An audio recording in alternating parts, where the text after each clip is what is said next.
नमस्कार, जय हिंद प्यारे विद्यार्थियों। मैं के पूनिया आप सभी का अपना स्वागत करता हूं।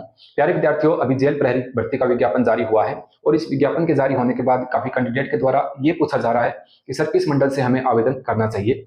तो देखिए, सबसे पहले मैं आपको यही कहूंगा, जिस वर्ग में आप आते हो सबसे पहले उस वर्ग के पदों को देखना होता है। साथ ही उस वर्ग के अलावा वहां पर उस मंडल में सामान्य के कितने पद हैं ये देखना भी आवश्यक होता है, क्योंकि SC ST OBC EWS के जो उम्मीदवार होते हैं वो जब रोस्टर प्रणाली के अंतर्गत आते हैं तब वो सामान्य में भी जगह बनाते हैं। इस वजह से आपकी जो खुद का जो वर्ग है, खुद की जो श्रेणी है, उसकी कट ऑफ जो है वो थोड़ी अपने को कम देखने को मिलती है। किस प्रकार से ये चीजें प्रभावित होती हैं उसको आज के सेशन में देखने वाले हैं। वैसे ये आपकी व्यक्तिगत राय है कि किस मंडल से आप फॉर्म फिल करना चाहते हैं, क्योंकि कोई अभ्यर्थी तैयारी करता है और अपनी तैयारी को सुनिश्चित करने के लिए वो उस जगह को चुनता है। आपको समय इस चीज को चुनना है कि किस मंडल में अपने को फॉर्म फिल करना है, ताकि वहां पर अपने एक सीट सुनिश्चित कर सकें। आइए देखते हैं किस प्रकार से ये चीजें हैं। विज्ञापन के बारे में मैं आप लोगों को ज्यादा नहीं बताऊंगा, क्योंकि विज्ञापन के संदर्भ में आप लोगों ने देख लिया होगा। कारागार विभाग की ये भर्ती है, प्रहरी भर्ती है, और टोटल मिला करके अपने आगे चल के देखें तो गैर अनुसूचित क्षेत्र जो है उसके 759 और अनुसूचित क्षेत्र के TSP के यहाँ पर पदों की संख्या जो है वो 44 है। कुल मिलाकर के 803 पद जो हैं वो यहाँ पर रखे गए हैं। तो 803 पदों पर इस भर्ती का आयोजन जो है वो होना है। आगे जो काम की चीज है वो जो मैं आपको बताना चाहता हूं उसको एक बार देख लेते हैं। यहाँ नेक्स्ट पेज पर जो फॉर्म भरने का जो अपने OTR वगैरह है उसके संदर्भ में यहाँ पर दिया हुआ है। तो ये सारी चीजें तो लगभग आप इसको जानते हो, फॉर्म फिल ई मित्र वाला अपने हिसाब से अच्छे से कर देगा। एक बार मैं आपको उस जगह लिए चलता हूं जहां से अपने उस चीज को देखने वाले हैं कि पदों का वर्गवार विवरण जो है वो इस प्रकार से यहाँ पर है। थोड़ा और बड़ा कर लेते हैं। अब देखिए, सबसे पहले ये जो जयपुर है यहाँ पर देख लेते हैं। जयपुर में सामान्य के यहाँ पर 59 पद है, ठीक है, और टोटल मिलाकर के यहाँ पर 85 पद हैं।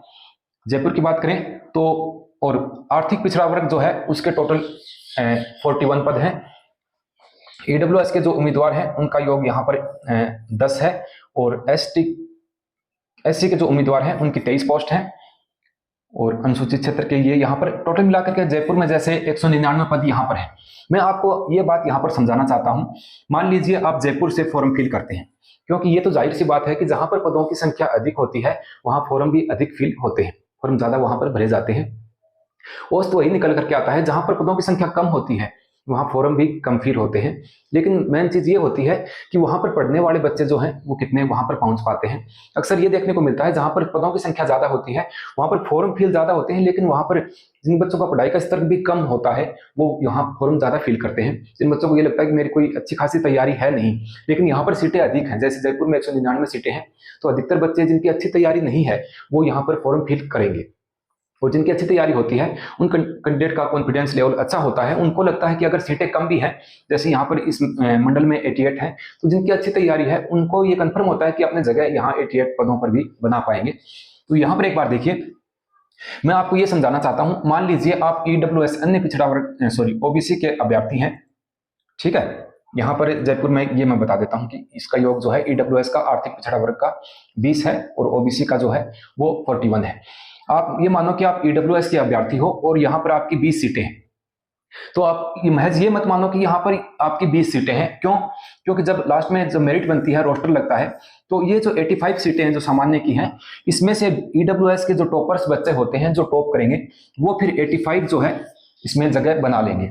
इस 85 में, क्योंकि सामान्य अपने को पता है आगे जो कॉलम दिए हैं उनमें जो टॉपर उम्मीदवार हैं उनकी सबके लिए ये सीटें हो सकती हैं अगर वो यहाँ पर टॉप करते हैं तो 20 सीटें ये और 85 ये। तो EWS का अभ्यर्थी जो है 85 यहाँ पर 105 सीटें मान के चले कि मेरे लिए 105 सीटें हैं, इन पर मैं लड़ाई यहाँ पर अपने एक पद हेतु लड़ना चाहता हूँ, ठीक है। उसी प्रकार OBC के जो अभ्यर्थी हैं उनकी मान लो 41 यहाँ पर सीटें हैं, तो 41 के साथ ये इन सीटों को भी अपने को यहाँ पर जरूर देखना है।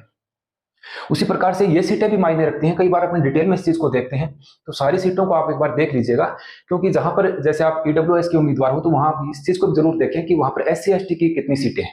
विशेष रूप से महिलाएं इस चीज को, जो परित्यक्ता महिलाएं हैं, बहनें हैं, या फिर जो डाइवोर्स कोटे की विडो कोटे की जो महिलाएं हैं, वो इस चीज को जरूर नोटिस कीजिएगा एक बार फॉर्म भरने से पहले। क्योंकि यहाँ पर आप देखोगे तो विधवा के शायद ये यहाँ पर 5 पद हैं, थोड़ा दिख नहीं रहा है, और भरतपुर संभाग में जो है इनके विधवा के 3 पद हैं। इस हिसाब से यहाँ पर पदों की गणना की गई है। तो आगे मैं आपको एक एग्जाम्पल और यहाँ पर बताना चाहूंगा। जैसे आप एससी के उम्मीदवार हैं, एससी की कितनी सीटें हैं? 23। तो एससी के कई ऐसे कैंडिडेट हैं जो टॉप करेंगे, तो वो यहाँ पर 85 में यहाँ पर जगह बना लेंगे। जैसे 10 में से 5 भी उधर जाते हैं तो एससी की मेरिट यहाँ पर नीचे आ जाती है। ठीक है, तो इस हिसाब से इनका वर्गवार देख करके आप लोगों को फॉर्म फिल करना है। कई बार अपने को ये लगता है कि ज्यादा पद हैं तो यहाँ अपने फॉर्म फिल करते हैं, ज्यादा पद होंगे तो फॉर्म की संख्या भी ज्यादा होगी। उसके बाद में दूसरे नंबर पे बीकानेर जो है, इसमें पदों की संख्या काफी है। यहां मैं बात करूं तो 45 सामान्य के पद हैं। यहां बात करें तो 10 पद जो है वो ईडब्ल्यूएस के उम्मीदवार के हैं और ओबीसी के यहाँ पर 21 पद हैं। तो ओबीसी के जो कैंडिडेट है वो 21 पद ये हो गए, 45 पद उनके पास ये भी होते हैं। अगर वो टॉप करते हैं तो कुछ पद यहाँ हिस्सा जो है वो बन जाता है। इसमें मेरिट जो है वो किस प्रकार से बनती है मैं आप लोगों को थोड़ा बता देता हूं। जैसे कोई ओबीसी का कोई कैंडिडेट है और ईडब्ल्यूएस का कोई कैंडिडेट है, ठीक है, एससी और एसटी ये मान के चल लो अपने सारे ही हैं। अब ये मानो कि ओबीसी का कोई कैंडिडेट है, मैं एग्जांपल के तौर पे बता रहा हूं, उसके 75% यहां पर बन रहे हैं, ठीक है, और ईडब्ल्यूएस का कोई कैंडिडेट है उसके 75 यहां पर बन रहे हैं। अब इसमें जो कैंडिडेट जैसे सिलेक्ट हुए हैं वो यहां पर मान लो कि 20 हैं। 20 कैंडिडेट में से 4 कैंडिडेट ऐसे हैं जिनके 75 नंबर बन रहे हैं और सामान्य की कट ऑफ जो है वो कितनी रही है? 75 यहां पर रही है। सामान्य की कट ऑफ 75 रही है, तो इसमें 20 में से ये 4 कैंडिडेट जो हैं ये इसमें चले जाएंगे। तो इसमें से 20 में से 4 गए तो 16 बचे ना पीछे। 16 में जो 4 अन्य आएंगे तो कट ऑफ इसकी थोड़ी नीचे आ जाती है। तो इस चीज का फायदा अपने को मिल जाता है।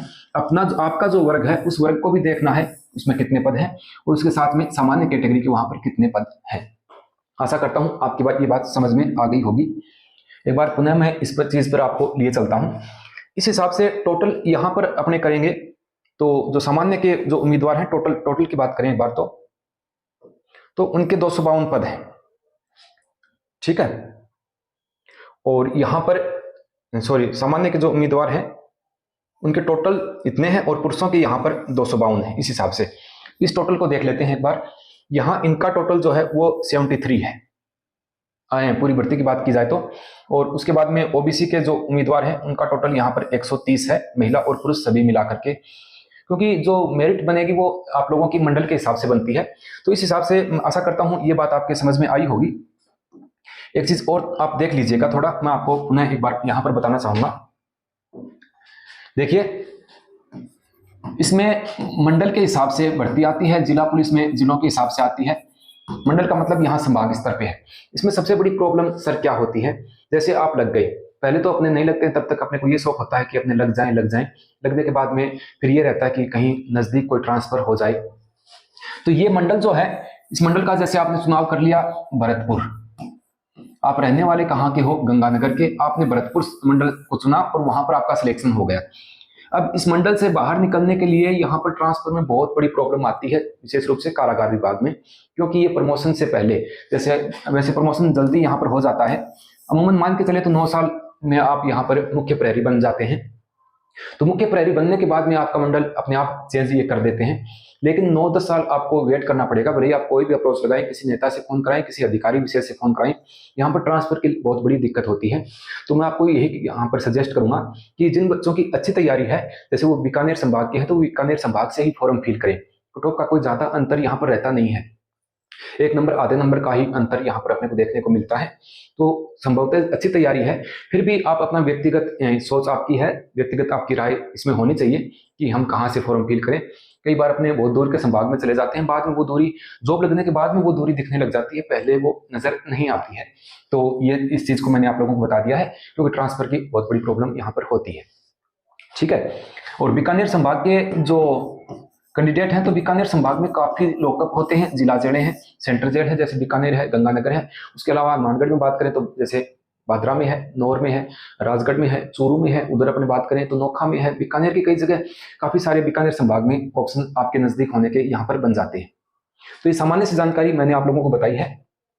फॉर्म आप लोगों के 24 तारीख से फिल होने हैं, तो आप लोग देख लीजिएगा इस चीज को, और मिलते हैं किसी नेक्स्ट सेशन में। आपके जहन में कोई सवाल हो तो आप पूछ लीजिएगा कमेंट के माध्यम से, ताकि नेक्स्ट वीडियो कोई होगा उसमें आप लोगों के जवाब जो है वो मैं देने की कोशिश करूंगा। मिलते हैं किसी नेक्स्ट सेशन में नई जानकारी के साथ, तब तक के लिए नमस्कार।